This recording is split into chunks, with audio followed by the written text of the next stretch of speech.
So here we are in the beautiful little sleepy hollow of Khancoban. So we're about 30 k's from, or northwest of Thredbo. Probably takes about an hour and a half through the mountains.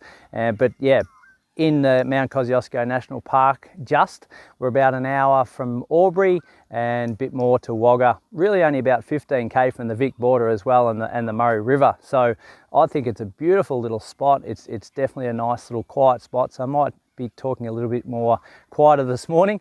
From a real estate perspective, look, it's really cheap. 300 people in the town, 150 grand is probably about the median price.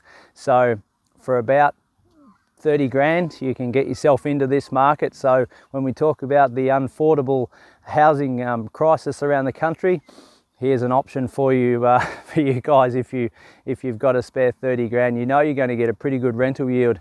There's about 25% of the area are renting, and Airbnb is actually an option because, definitely through the winter, because of the snow season. So as you can see behind me, beautiful mountains. It's just a really nice spot. I love it. Been here a couple of nights. Reminds me of country Victoria in terms of its size and the easygoing atmosphere that it is. Definitely not the surrounds, but definitely from a point of view of taking it easy.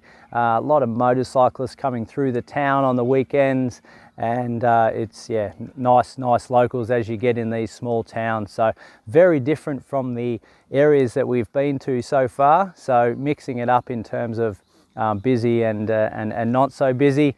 So here it is, Khancoban.